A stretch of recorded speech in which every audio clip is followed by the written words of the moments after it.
Welcome to the Retreat Leaders Podcast, your sanctuary with retreat experts, where we spill the tea on retreat success. Here we dive into crafting transformational guest experiences, talk about how to avoid pitfalls, and unlock marketing secrets. Whether you're a seasoned guru or a budding enthusiast, we've got the inside scoop for you. Join us as we learn how to flourish in this magical world of retreats. Hey guys, welcome to the Retreat Leaders Podcast. It's Shannon, and I am so excited about our guest today because we are going to chat about something that I think is crucial to success in anything that you do. But since we're talking primarily to retreat leaders, it's definitely important for us as this market keeps growing and the market is changing and trends are changing and times are changing. And so what we're going to talk about today, though, is solid and it lasts through all of the changes. So welcome, Jeff, to the show. Hey, thank you, Shannon, for having me on. I am so excited you're here. Why don't you start off first by telling everyone about yourself? Like, who are you and what brought you to this point in your life? I'm just a normal guy, an average guy, but I've had a magical life in business and, I've been blessed.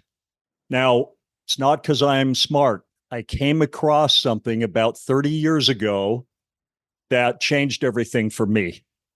And you shouldn't be surprised by this because anything you try to do, it's hard in the beginning until someone takes mercy on you and kind of shows you the trick. There's a trick to everything.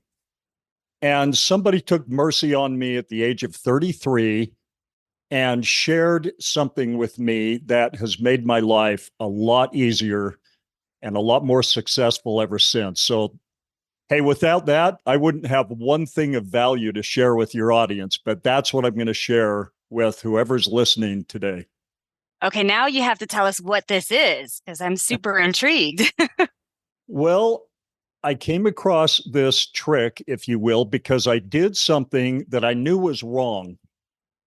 I complained to a very successful woman. She and her husband were everything I wanted to be, but I saw no path at all to get to where they were. They were very wealthy. They were remodeling these beautiful old homes and making a ton of money doing it. And I looked up to them in every way. Now, just to give you a little context, the only way I met them was I was a concrete contractor, and I was pouring concrete in one of the backyards of a home they were remodeling and getting ready for sale. These two were different. I did a lot of work, poured a lot of concrete, and for a lot of wealthy people, and rarely did they ever come out and hobnob with us or talk to us. They just wanted us to go to work, get out of there. But these two were special. They were just really elegant, wonderful, kind people. And one morning I had a chance to talk to her, but the conversation devolved. It started out positive enough. I fell back into my old shtick of complaining about how unfair life was. That, I would tell anyone who would listen that I work harder than anyone I know, and yet some of these guys have wealthy dads who set them up, and they're driving around in BMWs and not hardly working at all. And in the middle of that, Shannon, she just turned around and walked off. No way. Yeah, it was so embarrassing. I thought, duh, wealthy, smart people, they don't want to listen to your belly aching. But she came back a few minutes later and handed me what I now call a manuscript, but at the time it was just a stack of papers clipped together. And she said, read this tonight and bring it back to me in the morning. This manuscript told the story of a real man in history who lived in the 1300s. This is Sultan Musa of Mali, one of the wealthiest men to ever live. And just to put it in context, if you combine the wealth of Jeff Bezos, who you know about, and Elon Musk, you get close to Sultan Musa of Mali, but you don't catch him. Wow. He's still ahead. And he lived clear back, like I said, in the 1300s in West Africa. He started out dirt poor. And I won't go into all the story, but He survived an attempt on his life at the age of 12. He was recruited by an older thief because he had become a pretty good thief. He had to steal food to eat. His mother, once his dad died, it plunged them into poverty. She couldn't even guarantee him one meal a day. So that was his life. He was a petty thief. And he pulled off this giant heist with the older thief that would have made him very wealthy, except the older thief wasn't ever planning to share the wealth with little 12-year-old Musa. And he sealed him in a cave and left him to die, which he did, basically. He had a near-death experience. And it's this, what he learned in the near-death experience that he wrote extensively about. That's how he changed his life and became one of the wealthiest men ever before he became Sultan. One of the reasons that he was appointed Sultan is he was already independently wealthy. So the current Sultan, who was going to leave for a while, didn't have to worry that Musa would, take his wealth and then have him killed or anything like that. And everybody loved Musa. He was incredibly benevolent, kind, generous. And basically, he just fell in love with the character he met during his near-death experience that he called, and this is the only way he referred to him, a man made of light and love, who taught him all these crazy things. Well, these crazy things were in the manuscript. And what if I told you that there is a language that you're speaking right now, but it has nothing to do with words coming out of your mouth? And Musa called this language the language of the gods. And he said, anything you say in this language, the world obeys your command. Well, I'm reading this. And when I first started reading about it, he's talking about it and how it changed his life. I'm thinking, well, surely, he's not going to explain how to actually speak it. But there it was in like the next paragraph, exactly how to speak it. And I'm going to tell you, the second I read it, I knew it was true. I knew that's how it worked. And I could see it in others as plain as day. But we're all creatures of habit. We all have these subconscious beliefs that make us who we are. They give us our personality. And so I was afraid to try it. And looking back, the reason I was afraid is because I had no hope at the time. I was stuck in a dead end, very difficult business or trade. I was working myself into the ground. I was still going backwards a little bit financially. Things were falling apart at home because all I did was work. I never did anything fun with my wife or the kids. Holidays meant nothing to me, except maybe Christmas, Easter, the big ones. But any other holiday, that was just a work day. And I worked 6 days a week and just was not fun to be married to. I never helped out with the kids. I needed something to change. So I tried this. And everything I spoke this language about changed. Hey, retreat leaders. Are your retreats the hidden gems of the travel world just waiting to be discovered? Well, it's time to shine a spotlight on them.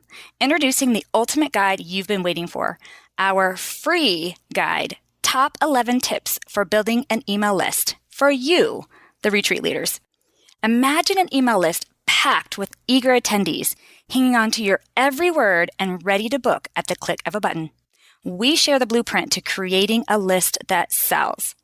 Don't miss out on the action. Learn how to connect deeply with your audience, boost your bookings, and create a buzz that fills every retreat.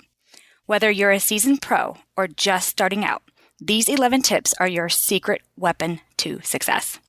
Visit retreatleaderlistbuilding.com now to grab your free copy and start building an email list that sells out your retreats. I'm going to tell your audience how to speak this language. I'm not going to hold anything back. And you do not have to take my word for anything I say here. If you start speaking this language, it doesn't matter what aspect of your life, finances, your relationship, how people treat you, your level of fitness, doesn't matter. Whatever you say in this language, that's the way it's going to be. Well, of course, we're all enthralled right now. I mean, I cannot wait to hear what this is. I have to say, like, you describing where you were in your life at that point, and even the way you described the conversation, how you were just complaining and going on and on at first with this woman, it reminds me of what I see in our industry. Complaining about the economy, complaining about how Yep. they didn't get enough signups or enough business, or complaining about how whatever it is. Like, it's like we're this big complaint world. So I am so curious how you took that state of mind that you were in, read something, and then flipped the script. I can't wait. When you hear this, you're going to see it so clearly. Not so much in yourself, although indirectly you're going to be like, oh, yeah, I am for sure telling people how they can treat me. I accept certain things and then I don't accept other things. And that's on me because, I've got a sister in law who you would not dare say that to. She will claw your eyes out. She will not accept that. But I do. Why? All right, wait till you hear this. So I got to tell you one other thing about Sultan Musa of Mali. Besides the fact he was very benevolent, he just wanted to be like this man made of light and love that he met. He was incredibly generous. He wrote extensively, not for him. He already knew what to do, how to change his life, how to make his life what he wanted it to be. And one of the first things he learned was that he not only had the ability, but he had the authority. You get to design your life. And we think it's all happenstance, but I'm telling you, anything you say in this language, that's the way it is for you, your physical world. And if you change what you say, your physical situation will change to match. There's nothing you can do or anyone else can do to stop that change from happening. And just to give you a taste of what happened to me, I went from making like 60,000 a year, which I could kind of get by on, but I started making 3 times that much every single month in a business that just came to me. It fell into my lap. I was perfect at it. The perfect business partner came to me. And that's what this is all about. Everyone in your audience wants something or more of something. That's why they're tuning in. They're hoping they'll learn something today that gets them what they want. Those things are already out there. They already exist. That perfect sweetheart for you, he or she is already out there and they want to find you as bad as you want to find them. If you're already in a marriage, the solution to your problems exists. It's out there. The trick is getting your past across. How do you get that solution to come to you? How do you get it to come to your partner? Because maybe that's who has to see a video or talk to somebody who says, hey, if you don't get off this path, it's going to be bad. Well, how do you make that happen? It's so simple that it actually made me a little mad at first that I didn't see it a lot earlier and suffered needlessly. But don't worry about that because any frustration you've felt up to now is the foundation of why you will try this, why you will be willing to learn something new. And as soon as you try it, you're going to see that it works. And here's how you're going to know. Things will start happening that weren't happening a month ago or a year ago, and you will think of them as coincidences. And you'll at first write them off. Well, it's just a coincidence. That would have happened anyway. So it's not going to be on the first one or maybe even the 10th one that you say to yourself, I did that. I'm doing that. I'm causing these changes. People are treating me differently because of the way I'm speaking this language. So we have to jump into this language right now, or people are going to start getting frustrated. Like, Jeff, just tell us, you know. So here we go. Sultan Musa of Mali also, I told you he wrote extensively. He wrote a fairy tale and embedded the secrets in the fairy tale. And then he wrote a second parchment that detailed everything. It talked about, I mean, it gave a tutorial on exactly how to speak the language of the gods. It explained what it is. But he wrote the fairy tale to preserve his own life. You got to think of in the 1300s, he was in an Islamic country. You didn't just go around talking about, hey, I died yesterday, but then I came back to life and I met basically God who taught me how the world works. And it goes contrary to what our scholars think is how it works. I mean, that is a quick way to get in a lot of trouble, maybe even killed. It's said of him, by the way, that he started construction on a new school every Friday. And in these schools, he taught these principles, and he single-handedly ended the wars in the Mali kingdom and lifted the entire kingdom out of poverty. They became very wealthy, happy, healthy, loving, helpful to each other, peaceful, all because of him. Prior to him, it was a mess. So this fairy tale is Aladdin and the Magic Lamp. And to explain the language of the gods and how it works, I'm going to go through the three main characters or elements of this fairy tale.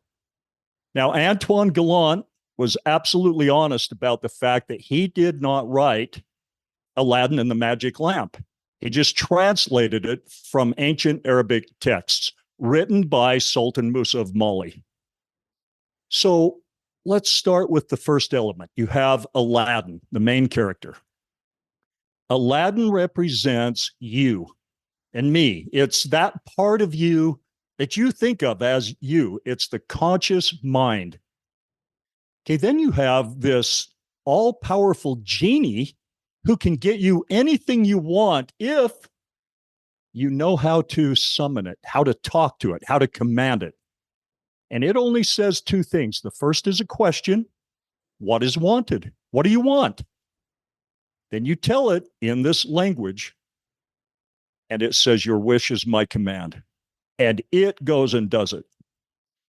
The all-powerful genie represents something Musa called the veiled mind, but we're all familiar with the concept of a subconscious mind.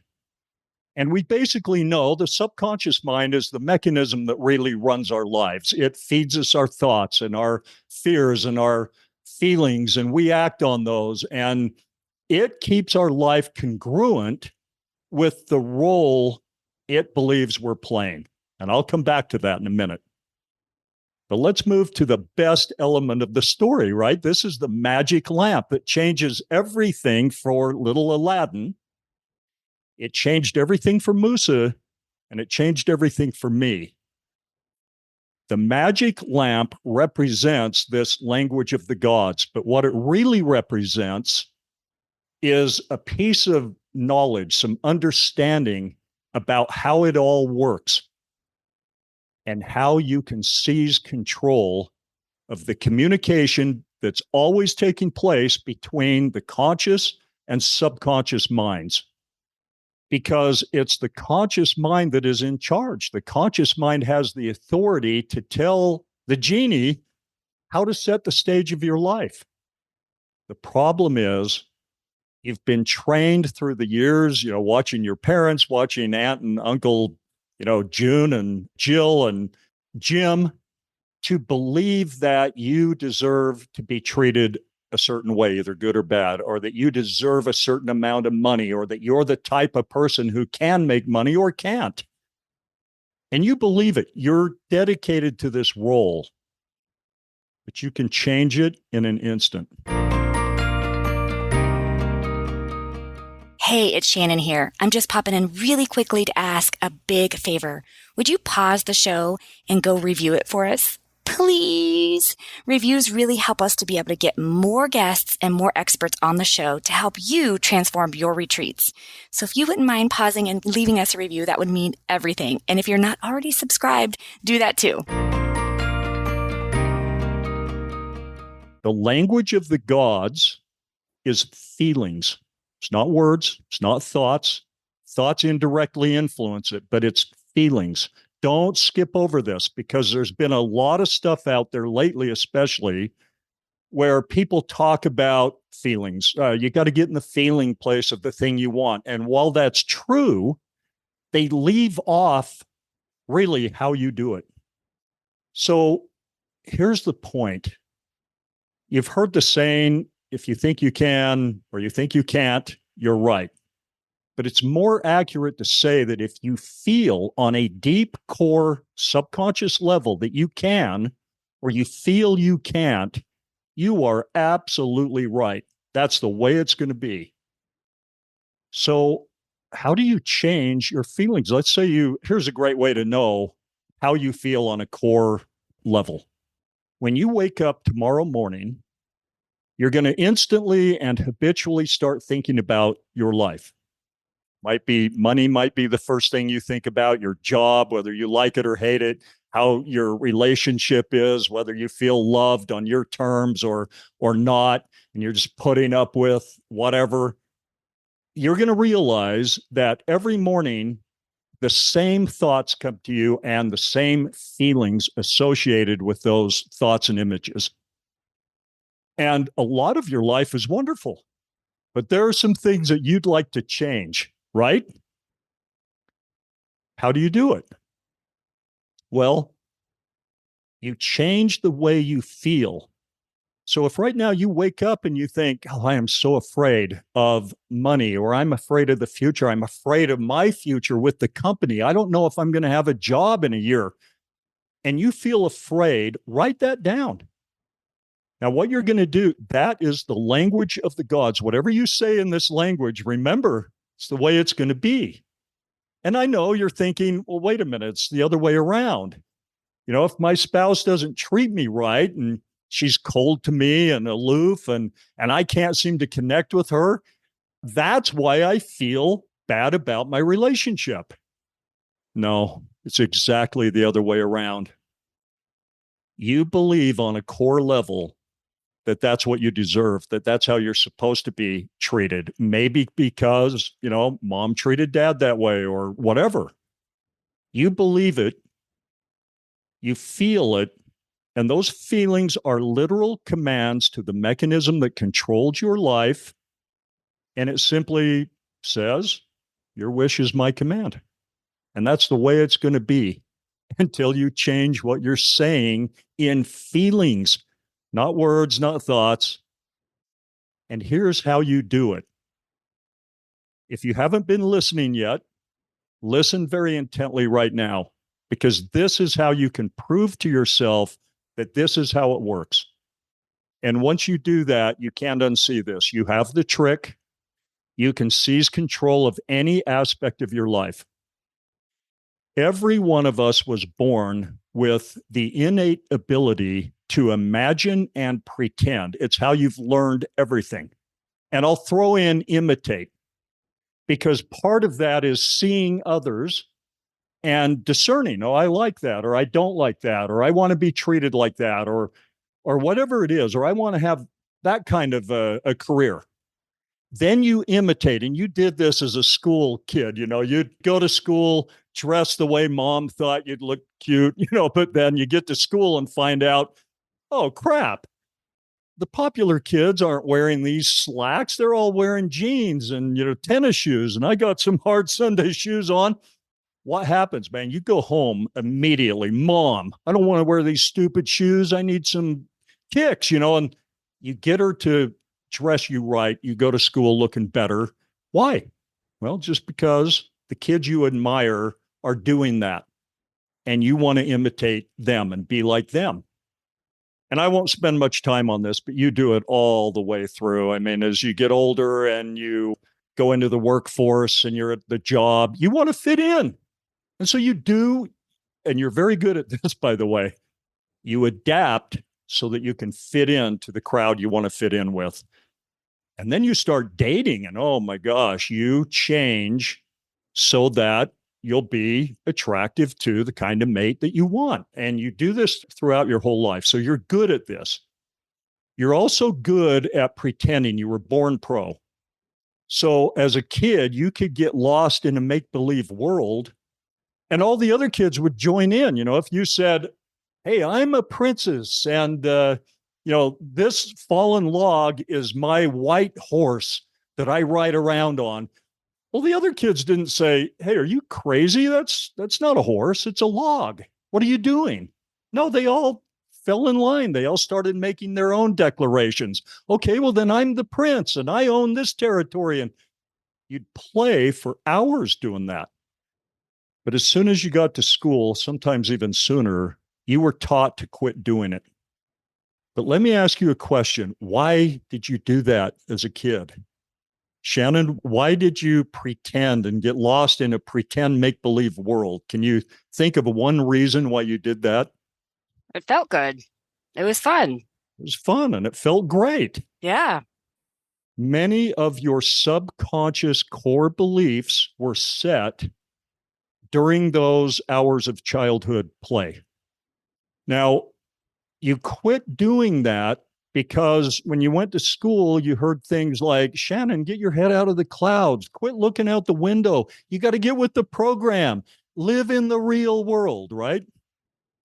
But I'm telling you right now, your power is in your ability to imagine and to pretend to the point that it changes how you feel. So here's how you do it. You get lost in a make-believe imaginary scenario about any aspect of your life until you feel good. Let's take money. Let's say you don't have enough. In the physical realm, you don't have enough money. And if you think about your physical realm, you start to get scared. You got more bills, more problems than you have income. But let's say you take 5 minutes today and you just imagine having a chest full of cash. And that thing is huge, like 4 feet tall, 6 feet wide, 4 feet deep, full of cash. And you just imagine, just for fun, not to try to change anything or force the world to change, but you get in there with your hands and you rummage through the cash. And maybe you imagine taking 10 of those $10,000 packets and going and buying the car you want. And you imagine, get lost in driving that car around. Okay, for 5 minutes, you can feel what it's like to be wealthy.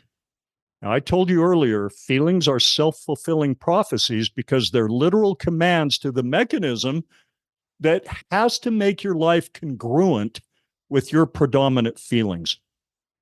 So they're self-fulfilling prophecies.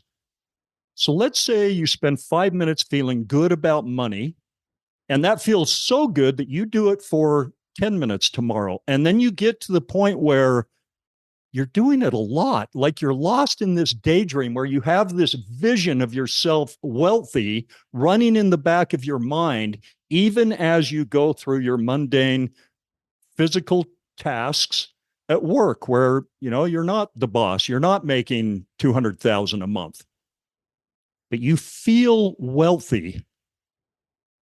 And I'm going to leave it with this question, kind of a statement and a question. First, the question, when is the last time that you felt what it's like to be really wealthy, rich, to have tons of money coming in, plenty of money? When's the last time you felt what that's like? When is the last time you felt what it's like to be loved on your terms, the way you want to be loved, the way you want to be cared for? When is the last time you felt lean, healthy, strong, vibrant, energetic? Now, if the answer to any of those questions, and a handful more that I could ask about other aspects of your life, is, yeah, it's been a long time, Jeff, or maybe never. I've never felt what it's like to be absolutely healthy and fit and strong. Okay, you have to understand that you cannot expect the mechanism that controls your life, your subconscious mind, and just trust me, it does. It is running the show. You can't expect it to create a life for you or situations and circumstances for you that you've never commanded it to create in the only language it listens to and obeys. Change your feelings, change your life, use your imagination and your ability to build an imaginary pretend world all around you, a make-believe world. Get lost in that until you feel what it's like. Create the perfect sweetheart who treats you exactly the way you want to be treated, and feel what it's like through your imagination. By the way, your subconscious mind doesn't differentiate between experiences you have in the quote unquote real world or experiences you generate out of whole cloth with your imagination. And just because it's important to understand this, because your subconscious mind, again, it's about congruency. It consults your past experiences to chart your future. So you can embed experiences into the record that weren't there yesterday, and you can just do it with your imagination. Now, you're already doing that. In case you think, well, that's weird, that shouldn't be the case. No, two people can experience the same thing and have a very different point of view about what happened because they're filling in details they don't know.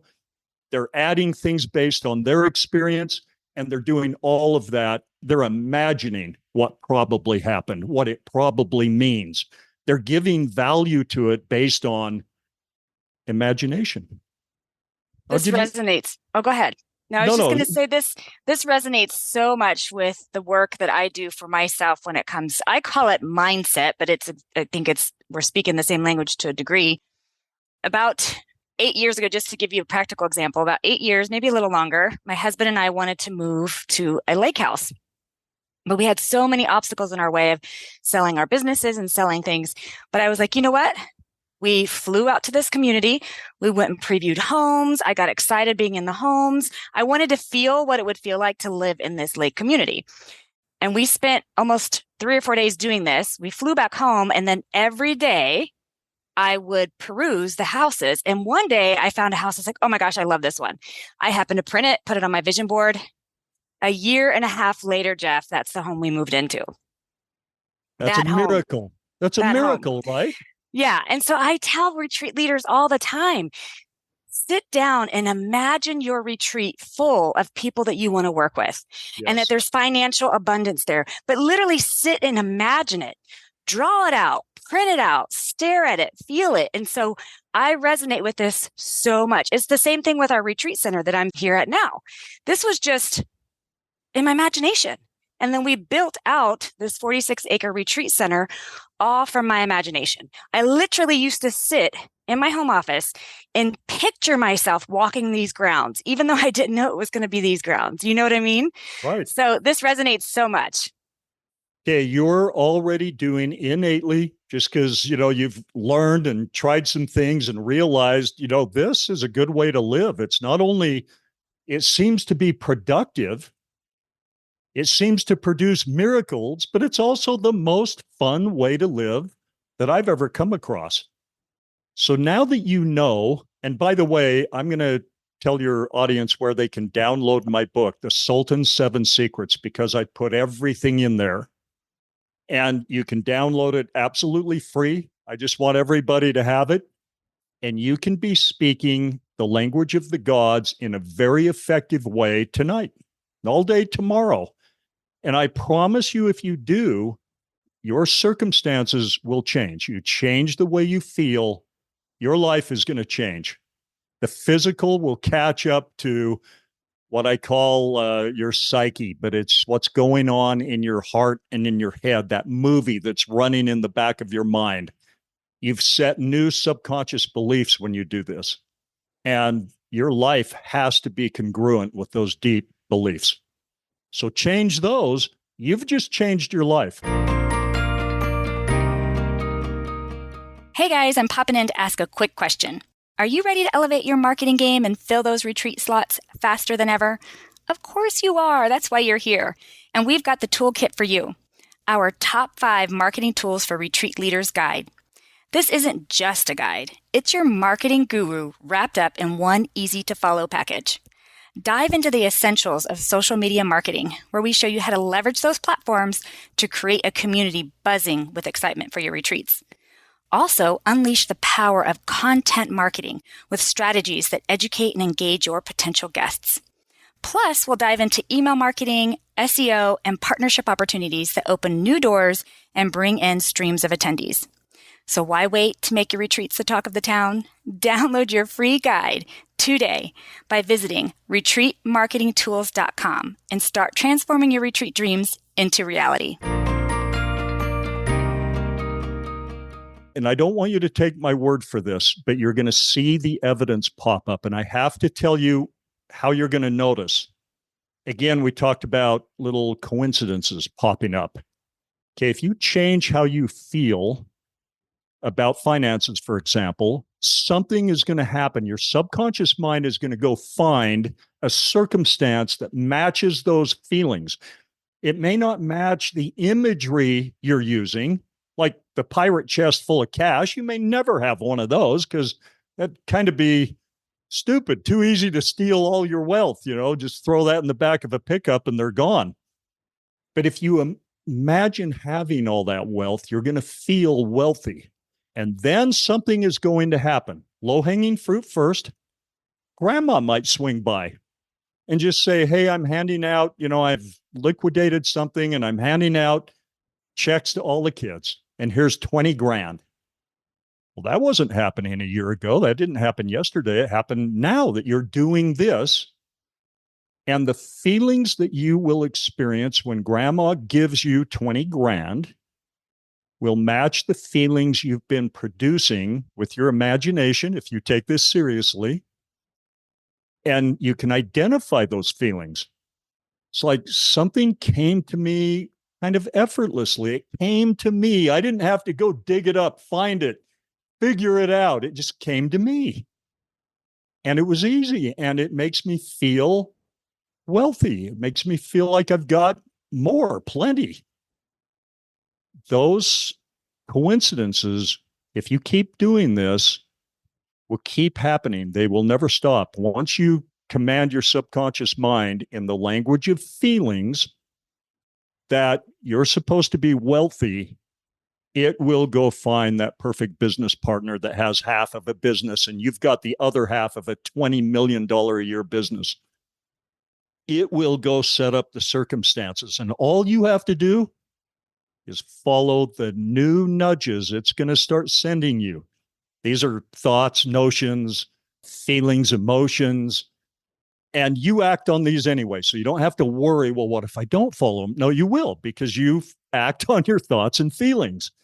And it will change your thoughts and feelings to lead you like a little bull with a ring in its nose right to where it now believes you're supposed to be based on your different feelings. I love it. And that's it. I love it. So tell everyone, I'll have it linked in the show notes too, but Jeff, tell everyone as we wrap up here, where can they get your free book and where can they contact you if maybe they want to work with you or deepen this work? Talk to me. All right. So I do all kinds of things, challenges and events and speaking engagements. But the way to find out where those are and to take the next step, you start with the free video book. You download that by going to sultans7secrets.com. That's Sultans with an S at the beginning and the end, Sultans 7, spelled out, the word 7, secrets with an S at the beginning and the end.com. And you can download the book absolutely free. It's a video book. So it's my little face will pop up and I'll read the book to you. The name of the book, if you want to buy it, is Sultan 7 Secrets. It's actually the Sultan 7 Secrets. It tells the story of how I learned all about this, what happened to me when I put it into practice, but also Sultan Musa of Mali was heavy on concepts, but he didn't give me the games and the tricks and the the things I used to change my feelings. And so those are in the book too. Awesome. That is And so awesome. Sultan7secrets.com. Download it, change your life. I love it. I will have all of what he said linked in the show notes. Jeff, thank you so much for this incredibly powerful message. Hopefully, retreat leaders are taking this and going, I could just imagine and play to change my feelings in order to be successful at what they do. So thank you so very much, Jeff. I really appreciate it. Thank you, Shannon. Really appreciate coming on. And if you want to do round 2 and get into tricks and techniques and hacks, I'd love to do it anytime. Sounds awesome. Thanks for listening to the Retreat Leaders Podcast. Learn more at www.theretreatranch.com. See you next time.